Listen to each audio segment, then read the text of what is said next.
নমস্কার, দেখছেন talk to Bangla. আমি অভিষেক রয়েছে আপনাদের সাথে। এই মুহূর্তে যে খবর নিয়ে উপস্থিত হয়েছে, মমতা বলছেন তিনি নাকি ইন্টারন্যাশনাল কোর্টে চলে যাবেন যদি সুপ্রিম কোর্টে কোনো রকম সুরাহা না হয়। তার অভিযোগের ভিত্তিতে তিনি ইন্টারন্যাশনাল কোর্টে চলে যাবেন। ইন্টারন্যাশনাল কোর্ট বিষয়টা আপনাদের একটু বুঝিয়ে বলি। দুই দেশের মধ্যে যখন কোনো আইনগত সমস্যা হয়, কনফ্লিক্ট দেখা দেয়, তখন ইন্টারন্যাশনাল কোর্ট কখনো কখনো বসানো হয়। ইন্টারন্যাশনাল কোর্টে এই ধরনের কোনো ঘটনা সাধারণত যায় না, এবং এই সামগ্রিক প্রেক্ষিতে মমতা বন্দ্যোপাধ্যায় বলছেন যে আমি ইন্টারন্যাশনাল কোর্টের দ্বারস্থ হব, কিন্তু তবুও আমি পশ্চিমবঙ্গের রায় মেনে নেব না।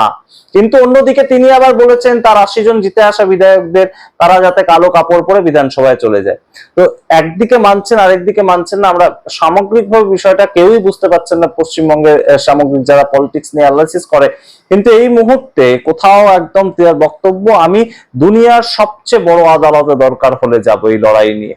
কিন্তু সেই ক্ষেত্রে বাদবাকি দলগুলো তাকে সাহায্য করবে কিনা এই প্রশ্ন যেমন উঠছে, তার সঙ্গে গুরুত্বপূর্ণ যে টাকা সেখানে উকিল নিয়োগ করতে লাগে সেই টাকা একদম গচ্ছিত রয়েছে। তো এই প্রশ্ন উঠছে, এবং তার সঙ্গে আপনাদেরকে যাই, এই মুহূর্তে মমতা বন্দ্যোপাধ্যায় বলছেন ও চাইলে আমাকে সরিয়ে দিক, রাষ্ট্রপতি শাসন লাগু করুক, কিন্তু আমি হার মানবো না। আমি প্রয়োজনে ইন্টারন্যাশনাল কোর্টের দ্বারস্থ হব। দুই দেশের মধ্যে অ্যাকচুয়ালি যখন কনফ্লিক্ট তৈরি হয়, কোনো আইনগত সমস্যা তৈরি হয়, আন্তরাষ্ট্রীয় সমস্যা, আপনারা বোঝার চেষ্টা করুন, দুটো দেশের মধ্যে আন্তরাষ্ট্রীয় কনফ্লিক্ট তৈরি হয়েছে on the basis of law and order, সেই ক্ষেত্রে ইন্টারন্যাশনাল কোর্ট কখনো কখনো বসে। তো সেখানে মমতা বন্দ্যোপাধ্যায় বলছেন তিনি চলে যাবেন। কিন্তু এই সামগ্রিক ঘটনাটা কিন্তু অবশ্যই কি করে সম্ভব আমরা জানি না, কিন্তু পশ্চিমবঙ্গের ভোটটা কতটা হাই ভোল্টেজ ছিল, কতটা তার প্রভাব ছিল আপনারা বুঝবেন। সারা পৃথিবীতে বিভিন্ন পত্র পত্রিকায়, বিদেশের বিভিন্ন পত্র পত্রিকায়, নিউ ইয়র্ক টাইমস থেকে শুরু করে দ্য গার্জিয়ান, আপনারা জানেন ইউকে অর্থাৎ ইউনাইটেড কিংডমের যে পত্রিকা, সেখানে পর্যন্ত এই যে বিজেপির ক্ষমতায় আসা পশ্চিমবঙ্গে সেটাকে নিয়ে আলোচনা হচ্ছে, সেখানে লেখালেখি হচ্ছে। আপনাদের জানাই এই মুহূর্তে ইউকের পেপার দ্য গার্জিয়ান, সেখানে লেখা হয়েছে defeated by conspiracy, West Bengal CM refuses to resign after election loss. অর্থাৎ ডিফিটেড বাই কনস্পিরেসি, তিনি আদপে হেরে যাননি, ষড়যন্ত্র করে তাকে হারানো হয়েছে, এই ধরনের কথা গার্জিয়ানে লেখা হয়েছে। এবং West Bengal chief minister refuses to resign after election loss. অর্থাৎ এটা একটা অবাক করে দেয়া ঘটনা, যেখানে সমস্ত কিছু নিয়ে আলোচনা হতে পারে, যেখানে সমস্ত কিছু নিয়ে চর্চা হতে পারে, কিন্তু রিজাইন দেবেন না একজন চিফ মিনিস্টার, সেইটা তিনি বলেছেন কারণ তিনি তার হারটাকে মেনে নিচ্ছেন না। এটা কোনোভাবেই কিন্তু হয় না। তাই জন্য ইউকে পর্যন্ত কিন্তু এই খবর পৌঁছে গিয়েছে সারা পৃথিবীর কাছে। এবং তার পরবর্তীতে নিউ ইয়র্ক টাইমস লেখা হয়েছে হোয়ার হ্যাভ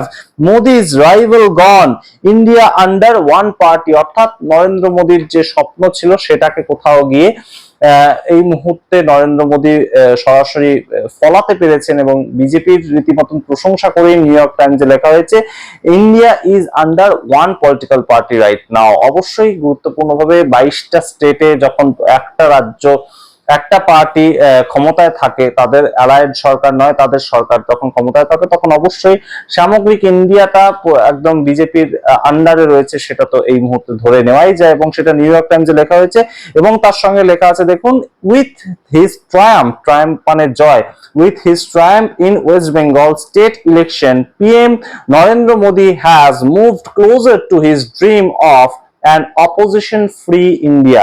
যেটা নরেন্দ্র মোদী বলেছিলেন যে কংগ্রেস মুক্ত ভারত, যেটা নিয়ে বহু কটাক্ষ শুরু হয়েছিল তৎকালীন সময়, কিন্তু আদপে তো ইলেকশনের রেজাল্ট একটার পর একটা রাজ্যে যখন আসছে, আমরা তো সেই ছবিটাই দেখতে পাচ্ছি। পশ্চিমবঙ্গের ক্ষেত্রেও সম্পূর্ণভাবে মুছে গেল তৃণমূল কংগ্রেস। এবং আপনারা এই মুহূর্তে জেনে রাখুন যে তৃণমূল কংগ্রেসের যারা যারা একদম বিধায়ক হিসেবে জয়ী হয়েছেন, শেষ পর্যন্ত কতজন থাকবেন এই নিয়ে কিন্তু ইতিমধ্যেই চর্চা শুরু হয়ে গিয়েছে। কারণ প্রথম যে বিধানসভা ভোটের রেজাল্টের পর যে মিটিংটা, সেখানেই 80 জনের মধ্যে 9 জন বিধায়ক অনুপস্থিত ছিলেন। এইরকম খবর রটে বেড়াচ্ছে। বিভিন্ন এমপি যারা, তারাও কিন্তু দল বদল করতে পারেন, এবং সেই ক্ষেত্রে এই মুহূর্তে তৃণমূল কংগ্রেস কতদিন আর সম্পূর্ণভাবে রাজনৈতিকভাবে বেঁচে থাকতে পারবে, তাদের অস্তিত্ব বজায় রাখতে পারবে, এই নিয়ে প্রশ্ন অলরেডি উঠতে শুরু করেছে। তো সেই ক্ষেত্রে একদম নরেন্দ্র মোদী তার যে স্বপ্ন ছিল অপোজিশন ফ্রি ইন্ডিয়া, তার মধ্যে অন্যতম একটা গুরুত্বপূর্ণ জায়গায় বিজেপি এসে ধাক্কা খাচ্ছিল, সেটা পশ্চিমবঙ্গ। 2021-2024 আমরা দেখতে পেয়েছি, কিন্তু 2026-এ পশ্চিমবঙ্গের মানুষ একদম যেভাবে ম্যান্ডেট দিয়েছে, সাধারণ মানুষ যেভাবে ভোট দিয়েছে, সেখানে কিন্তু একদম সরাসরি Narendra Modi has move closer to his dream of an opposition free India, এটা নিউ ইয়র্ক টাইমস লিখছে। এবং সম্পূর্ণ এএফপি নিউজ এজেন্সি তাদের পক্ষ থেকেও সম্পূর্ণ বিষয়টা নিয়ে একদম চর্চা করা হয়েছে। তাদের পক্ষ থেকে বলা হচ্ছে যে Narendra Modi has dominated Indian politics for years, but analyst say this weeks resounding election victory in opposition-held West Bengal could mark a watershed moment for his party's Hindu nationalist agenda। অর্থাৎ হিন্দু ন্যাশনালিস্ট এজেন্ডা, যেটা একদম ভারতীয় জনতা পার্টির মূল লক্ষ্য, যেটা গুরুত্বপূর্ণভাবে একদম সারা ভারত জুড়ে তারা প্রচার করছে, সেই ক্ষেত্রে পশ্চিমবঙ্গ একটা বড়সড় অন্তরায় হয়ে দাঁড়িয়েছিল। কিন্তু সেই ক্ষেত্রে একদম এই পশ্চিমবঙ্গ জয়ের পর কিন্তু অবশ্যই সেই হিন্দু ন্যাশনালিস্ট এজেন্ডা, সেটাকে আরো সুদূর প্রসারী করতে পারবে তার দল, সেটা কিন্তু এই মুহূর্তে এএফপি নিউজ এজেন্সি সেখানে লেখা হয়েছে। এছাড়া এবং টিআরটি ওয়ার্ল্ড বলে যে নিউজ এজেন্সি, সেটাও খুব বড় একটা নিউজ এজেন্সি, সারা পৃথিবীতে চলে, তারাও কিন্তু মমতা বন্দ্যোপাধ্যায় যে ইস্তফা দিচ্ছেন না এবং তিনি সম্পূর্ণ ভোটটাকে নিয়ে যে কারচুপির অভিযোগ তুলছেন, সেটাকে নিয়ে তারাও নিউজ তৈরি করেছে। কিন্তু প্রশ্ন উঠছে যেটা, যদি ইন্টারন্যাশনাল কোর্টে তিনি অ্যাকচুয়ালি মুভ করেন শেষ পর্যন্ত, সেটা কখনো সম্ভব কিনা আমরা জানি না। এই সমস্ত বিষয়গুলো ইন্টারন্যাশনাল কোর্টে নিয়ে যাওয়া যায় কিনা আমরা সত্যিই জানি না এই সম্বন্ধে। তাহলে সেই ক্ষেত্রে তাকে কিন্তু একাই যেতে হবে, ইন্ডিয়া অ্যালায়েন্সের বাদবাকি পার্টি কিন্তু তখন তাকে সমর্থন করবে না, কারণ দেশের আভ্যন্তরীণ একটা ভোটের রেজাল্ট, সেটা বিদেশে এইভাবে ফলাও করে সেটাকে দুর্নাম করা, সেই ক্ষেত্রে দেশেরই দুর্নাম হবে। সেই বিষয়টা কোথাও গিয়ে এই মুহূর্তে উঠে আসছে না এই বিষয়টার মধ্যে থেকে।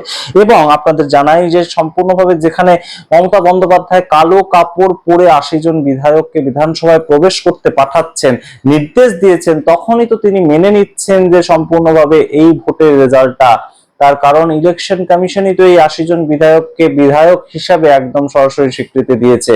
আমরা দেখতে পেয়েছি চৌরঙ্গীর বিধায়ক নয়না বন্দ্যোপাধ্যায়, সুদীপ বন্দ্যোপাধ্যায় স্ত্রী ব্যক্তিগত জীবনে তিনি মাত্র 3000 ভোটে জিতেছেন সন্তোষ পাঠককে হারিয়ে, কিন্তু তাকে তো জয়ের সার্টিফিকেটটাই দিয়েছে ইলেকশন কমিশন। তো সেই ক্ষেত্রে ভোট চুরির অভিযোগ উঠবে না? এই প্রশ্নগুলো তো এই মুহূর্তে উড়ে বেড়াচ্ছে। আমরা দেখতে পেয়েছি বাম বিধায়ক একজন তিনি উঠে এসেছেন, বামেদের পক্ষ থেকে তো এই ধরনের কোনো অভিযোগ উঠছে না যে ভোট চুরি করা হয়েছে। মুস্তাফিজুর রহমান তিনি একদম দমকল থেকে একজন, 294টার মধ্যে একটা সিট বামেরা পেয়েছে, একটা সিট আইএসএফ পেয়েছে। তারা তো কোনোভাবে কোনো ভোট চুরির অভিযোগ জানাচ্ছে না। তারাও তো আশা করেছিল যে একদম রীতিমতো নির্ণায়ক ভূমিকায় তারা থাকবে। এই প্রশ্ন কেন একমাত্র মমতা বন্দ্যোপাধ্যায়ের মুখ থেকে আমরা শুনতে পাচ্ছি? এবং এই কারণেই কি শুনতে পাচ্ছি তাকে হেরে যেতে হয়েছে বলে তিনি আর বিধানসভায় যেতে পারবেন না, তাই জন্য এই প্রশ্ন এই মুহূর্তে উঠছে। তা না হলে বালিগঞ্জ, বেলেঘাটা, কসবা, প্রত্যেকটা শহরাঞ্চলে বিভিন্ন জায়গায় তো অবশ্যই তৃণমূল কংগ্রেস জয়লাভ করেছে। তো সেই জয়গুলো তারা মেনে নিচ্ছে, অথচ ভবানীপুরের হারটা তারা মেনে নিচ্ছে না। এই প্রশ্ন উঠবে না এই মুহূর্তে?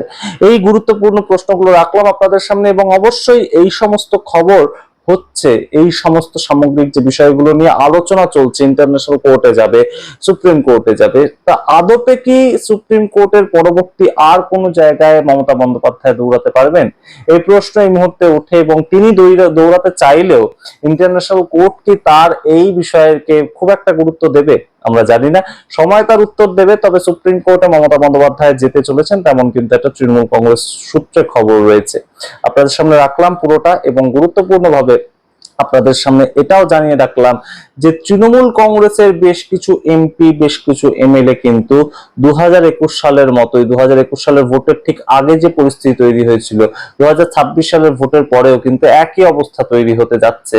কয়েক মাসের মধ্যে তৃণমূল কংগ্রেসের বেশ কিছু নেতা নেতৃত্ব যারা রীতিমতো স্তম্ভ হিসেবে রয়েছে লোকসভায়, মূলত 29 জন এমপি রয়েছেন, তার মধ্যে অনেকেই কিন্তু এই মুহূর্তে বেশ খানিকটা সম্ভাবনার উপর দাঁড়িয়ে রয়েছেন, বেশ কিছুটা দূরত্ব বজায় রাখতে পারেন তৃণমূল কংগ্রেসের সঙ্গে, তেমন কিন্তু একটা খবর উঠে বেড়াচ্ছে। আপনাদের সামনে রাখবো অবশ্যই সময় সময় যেমন যা খবর ঘটবে। আপনারা দেখতে থাকুন টক টু বাংলা। অবশ্যই টক টু বাংলা ইউটিউব চ্যানেলকে সাবস্ক্রাইব করতে ভুলবেন না। ধন্যবাদ।